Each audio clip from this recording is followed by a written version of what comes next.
starting things off, there were 26 shootings in the 5 boroughs between Monday, June 23rd and Sunday, June 29th.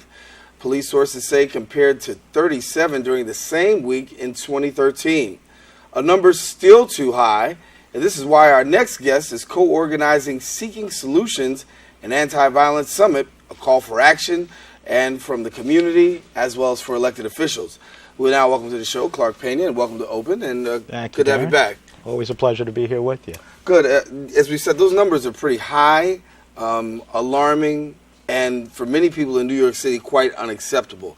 And I know yourself and others really want to put the word out that we have to do something about this violence. Absolutely. We're looking at only gun violence. There was numerous amounts of stabbings also during that period of time, and that hasn't been put out forward. But something has to be done, and to sit down and do nothing about it is a crime in itself. Mm-hmm. So what are you organizing now? Under the leadership of Dr. Sean Gardner, who, first of all, I must congratulate, he just got appointed as Deputy Commissioner of Community Affairs for Mount Vernon Police Department. We're going to be conducting an anti-violence summit. It's in Manhattan, but it's open to the 5 boroughs. And we're looking for participants with ideas, people that have questions, and we just want to be able to come to the summit, find some solutions, and save lives. When you talk about solutions, obviously, we know that guns are on the streets, and they've been out there for quite a minute. What's the conversation like with the police department in terms of dealing with the whole issue of gun violence? Well, having numerous friends in the police department, I think the issue, once again, is we must revisit the option of stop, question, and frisk. Sometimes, and like I speak to a lot of civil libertarians, I tell them, look, it's not always about being politically correct. It's about being correct. And we have to save lives. And if that is a tool, let's revisit it.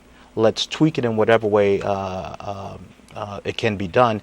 But it has to be, in my opinion, it should be brought back with some type of monitoring. Mm-hmm. Community participation is key in this, because obviously Absolutely. you have those offenders who are out there with guns, but yet and still some community residents say, I don't want to say anything, don't want to really be involved. What's the sense that you're getting about people, given the fact that you're seeing these numbers? Well, believe it or not, the calls have been coming in for people that want to participate. We also have a lot of calls from elected officials that want to be part of our panels. We received a lot of calls from crime victims that also want to be part and ask some questions. We have gotten some calls from medical professionals that want to, on this day, which is unfortunate, but it is necessary, want to teach people how to treat wounds on the street in case someone is shot or injured, how to give them trauma aid at that point in time. So we're getting calls from all over, people that want to participate, and we welcome participants to this summit. So as you walk us through the summit per se, what will we see throughout the course of the day? The first thing we're going to do is we've gotten some commitments from the mayor's office of people that want to, in high levels of government, that want to participate. Obviously, we will allow them to participate. We also will be having a panel of crime victims. We'll have a panel of elected officials, a panel of law enforcement professionals, a panel of medical professionals, and at the end of the day, we hope that we'll walk out of there with some type of solution to this critical epidemic of crime in our 5 boroughs. So walk us back to stop and frisk, because I know that's still a major issue of contention right now. And so your position, your perspective in regards to stop and frisk in dealing with all of this. I personally feel that it's a tool that law enforcement officials need. I think to discuss it is something that's very important after so many shootings and stabbings in our city. Let's once again, it's an issue, and I understand about being politically correct, but at the end of the day, when you have a child getting stabbed in an elevator on his way to get ice cream, stabbed and killed, let's stop trying to be so politically correct, and let's be correct. Now, what do you say to critics who say, listen, okay, and with all due respect, understanding what happens with this child, but then you have innocent people who are being unfairly targeted, unfairly stopped, unfairly frisked, and that number continues to rise. How do you answer those critics? Let's discuss it. Let's talk. It is a tool that can help us keep our community safe as long as it is monitored, and we will be discussing that in this summit. Are you optimistic that it might return? I'm a law-abiding citizen. I have no problem ever being stopped, it's just people are dying. 23 people shot just over the weekend. Something has to be done, and to do nothing is a crime in itself. And if that's something that we have to revisit, so be it. And so let's give people the information about the Seeking Solutions Anti-Violence Summit. You can reach out to one of our assistants, Anna Elmore, at 917-224-3208. You can also email us at seekingsolutions3@gmail.com. We welcome everybody. This is a we issue, not a me issue. Let's save lives together. And it's important that, lives are saved, but the conversation is had.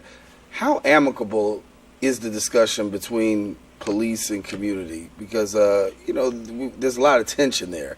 Given the fact of, several questionable incidents, you've got the whole issue of whether or not we can actually get along to have a conversation and be able to deal with some of these community issues. I'll ask you, what's the temperature like?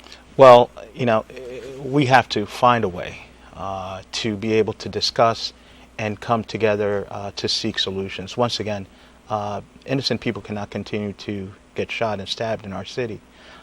So if there are any animosity amongst us, something like for this summit, we're going to have a sign at the door, leave your egos at the door. Because at the end of the day, it's about seeking solutions and saving lives. And after the conversation, then what? We're going to keep talking.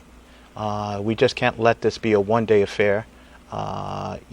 Innocent people need to be protected, and we deserve better. And we're going to continue the conversation. Can you give me a little bit about the police and community in terms of, I know there's a community affairs officer, there's community involvement there in terms of the community affairs officer being that liaison between the community.